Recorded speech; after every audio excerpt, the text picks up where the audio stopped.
Princess anak, nakaluto ka na ba? Hindi pa po, Nay. Hindi pa luto yung kanin natin.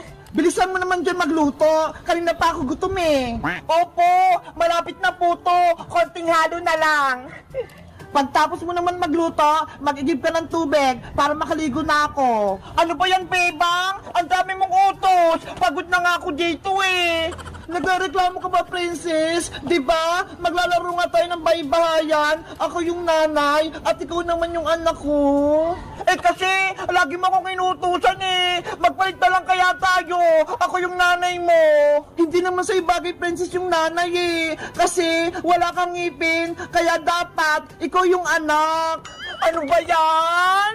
Tingnan mo nga, malaki na yung tiyan ko. Tapos malapit na akong mga anak, kaya bagay sa akin yung nanay-nanay. O sige na, papayag na ako. Ikaw na yung nanay, Bebang. Basta, bibigyan mo ako mamayang pera pambiling pagkain, ha? Sige, ano, Princess? Luto na ba yung ulam natin? Opo, Nay. Luto na po to. Magsasandok na lang po ako ng pagkain natin.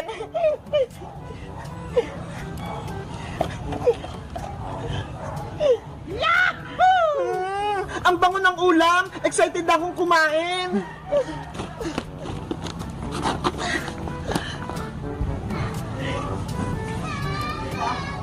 Eto na po na ya!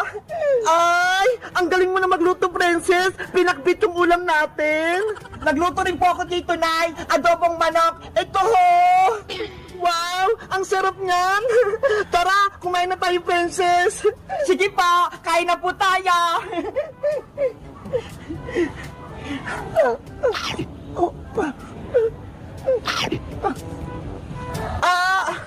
Princess! Yung tiyan ko! Masakit!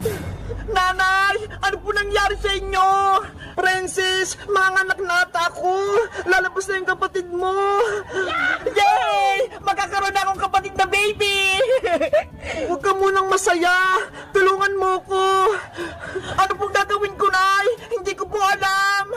Tawagin mo si Maring Iska! Siya yung magpapanak sa akin! Sige po, Nay! Alis na po ako! Aray! Yung tiyan ko! Princess! Bilisan mo! Oh, no! Aling Iska! Ayok po si Nanay! Malapit na po siyang mga anak! Maring Bebang! Okay ka lang ba? Maring Iska! Mga anak na ata ko! Tulungan mo ko! Wait lang! Antayin mo ako! Relax ka lang, Mari! Humingi ka ng malalim! Ngayon, umiri ka ng malakas! 1, 2, 3, ire! Nanay ko! Kaya mo yan!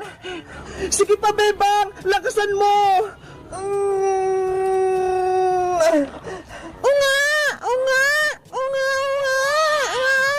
Maring Bebang! Lumabas na yung anak mo! Yo! May kapatid na ako! Ang cute-cute niya!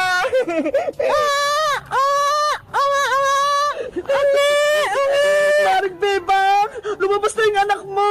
Gumising ka na! Princess! Si nanay mo! Hindi na gumagalaw! Nanay! Hindi niya kinaya yung pag-iri. Kawawa naman si Maring Bebang. Wala na siya. Iniwan niya yung baby niya. Hindi pwede. Buhay pa si nanay. Nanay Bebang, wag mo akong iwan. Nanay Bebang, gumising ka dyan. Wag mo akong iwan. Nanay ko. Princess, humingi ka ng tulong. Tuwagin mo yung tatay mo. Sabihin mo si Bebang na himatay. Nasaan po ba si tatay Aling Iska?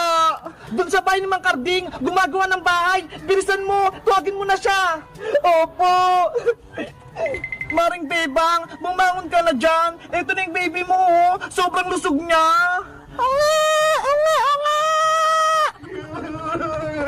Tatay! Nasaan ka? Tatay! Sa wakas, tapos na yung trabaho ko. Makakauwi na ako sa bahay namin. Makikita ko na yung asawa ko, pati yung anak ko. Tati Boyong! Princess anak! Bakit ka tumatakbo? Umiiyak ka ba? Ano nangyari? Siguro, gutom ka na. O ito, may pasalubong ako sa iyong pizza. Kainin mo. Wow! Pizza! Favorite ko!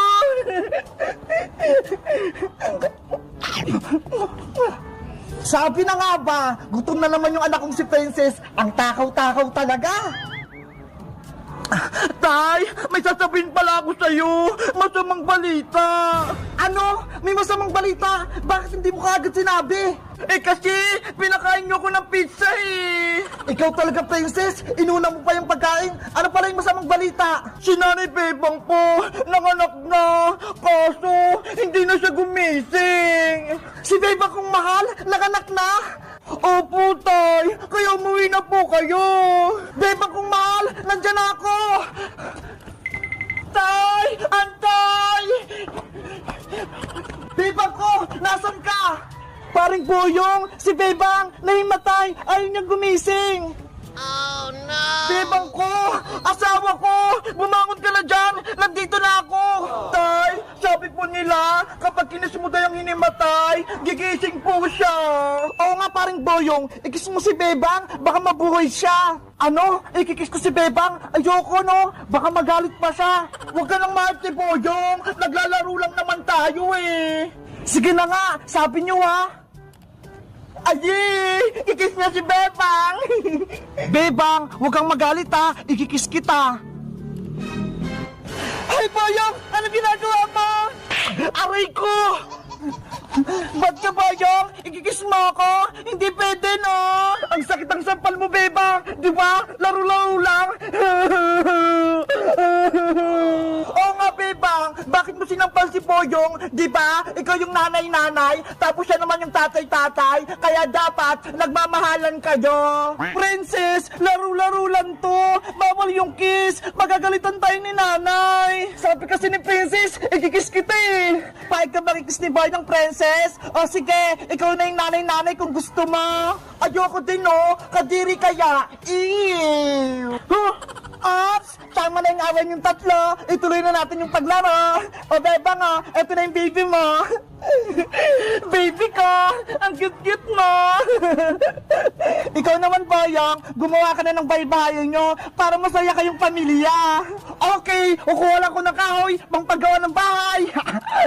Yay! Tuloy na yung laro namin! Nanay Bebang, ako na magawa kay baby! Eto, Princess, oh, ingatan mo tong kapatid mo! Baby, matulog ka na! Ako yung ate mong maganda! Si Princess daw, maganda! Maganda naman talaga ako, ha! Di ba, Tatay Boyong? Oo, manang-mana ka sa akin, Princess! Nye! Boyong, bilisan mong gumawa ng baybayan natin. Yung anak mo, ho, umiyak na. Saglit lang naman, Bebang. Malapit na to. Itatayo ko na lang tong poste ng baybayan natin. Tatay Boyong, tapusin mo na yung baybayan natin. Gusto ko na kumain at matulog. Eto na, binibilisan ko na. Kaya nga, Boyong, uulan na ho. Mababasa tayo kung wala tayong bahay. Kawawa si baby. Ano ba yan, Bebang Princess? Minamadali niyo ako. Ang hirap niya gumawa ng baybayan. Hoy, Bayang, nagreklamo ka ba? Ikaw yung tatay-tatay, kaya dapat ikaw yung gumagawa ng bahay-bahay. Kanina ka pa dyan eh. Tapos isang poste pa lang yung napapatayo mo. Eh kung tumulong ka kaya, Princess, para mabilis matapos. Ayoko nga, ako yung anak-anak niyo ni Bebang eh. Kaya dapat ako kakain lang. Ops! Tama na yung away para matapos na yung baybayan natin. Kayo kasi, minamadali niyo ako. Kapag ako tinamad, ayoko makapaglaro sa inyo. Princess, wag mo na kasing guluhin si Boyong para makagawa na siya ng bahay-bahay. Kasi Bebang, gutom na ako. Ang tagal natin kumain. Sige, ganito na lang. Bumili ka na lang ng pagkain kay Aling Sonia para mamaya kakain na lang tayo. Talaga? Princess anak, bumili ka ng pagkain natin sa tindahan. Eto pera. Wow! 50 pesos! Anong bibili ko dito, Nay? Bumili ka ng tinapay tsaka soft drinks para lumakas si Tatay Boyong mo at para hindi siya magalit. Okay pa, alis na po ako. Hay naku si Princess, kapag inuutosan talaga bumiling pagkain, walang reklamo. Hayaan mo na siya, Boyong. Tapusin mo na lang yung bye-bye natin. Si baby, oh, umiiyak. Baby anak, huwag kang mag-alala. Tatapusin ko lang yung bahay natin. Panoorin mo kung magkarpentero, ha?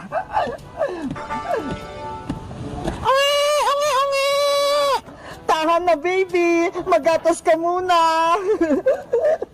Babe, ang asawa ko. Tapos na yung ginagawa kong poste. Ilalagay ko naman tong bubong para may bahay-bahay na tayo.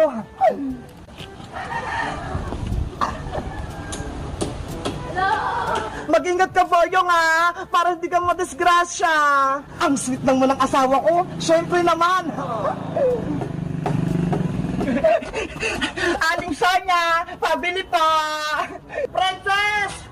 Naku, si nanay. Princess, saan ka na naman galing? Kanina pa kita hinahanap, ha? Saan ka na naman gumana? Doon lang po ako sa likod bahay nila, Bebang Nay. Naglalaro lang po kami ng baybahayan. Hapon na? Hindi ka pa uwi? Ano, uuwi ka ba? O dito ka lang sa kalsada titira? Uuwi rin po ako mamaya, Nay. Tatapusin ko lang po yung laro namin. Kapag nagmerienda na po kami, uuwi na ako. Siguraduhin mo lang. Kung hindi, malalagot ka talaga sa akin. Opo. O siya, alis muna ako. Pupunta ako ng palengke. Bibili ako ng ulam. Ingat po kayo, Nay! Wala na si Nanay! Aling Sonia, pabili po ako ng tinapay! Bebang, asawa ko! Ayos na yung bahay-bahayan natin! Tignan mo! Wow! Ang laki ng bahay-bahay natin! Ang ganda pa! Matutuwa yung anak natin si Prince nito, panigurado. May bahay-bahay na tayo. Salamat, Boyong. Gumawa ka ng bahay-bahay. Ang sipag mo talaga. Walang anuman, basta para sa pamilya ko, sisipagan ko. Bebang, pumasok ka na sa loob para makita mo. Ang ganda! Ang luwag-luwag! Ang sarap tumira dito! Yuhu!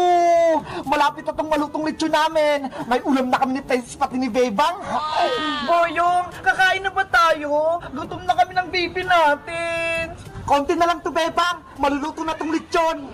Wow! Ang sarap naman ng ulam natin. Lechon! Saan mo naman nakuha niyang baboy? Nakita ko dyan, oh, sa may gubat, kumakain ng damo, kaya hinuli ko gamit tong sibat. Ang galing naman ng asawa ko.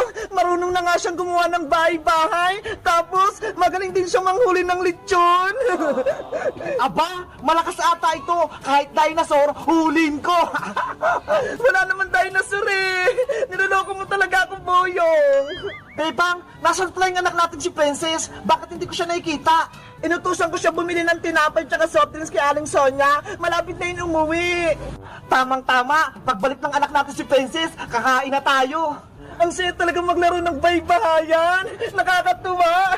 Di ba, baby? Ungi! Ungi! Ungi! La la la la la la la. May tinapay at soft drinks na kami. Pwede na kaya itong kainin? Kanina pa kasi ako nagugutom eh. Wala naman si nanay tsaka si tatay eh. Kakainin ko na to.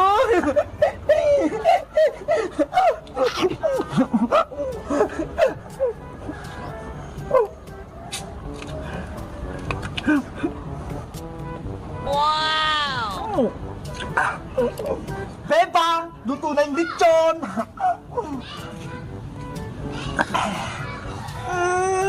Ang bango ng lechon! Nakakatakam! Ihanda ko lahat tong mesa para makain na tayo. Magsanto ka na, Boyong, para makakain na tayong pamilya. Sige, ayusin ko lang itong mga pinggan natin. Nasaan na kaya si Princess? Ang tagal naman niya. Ayan, malapit ko na yung maubos yung tinapay.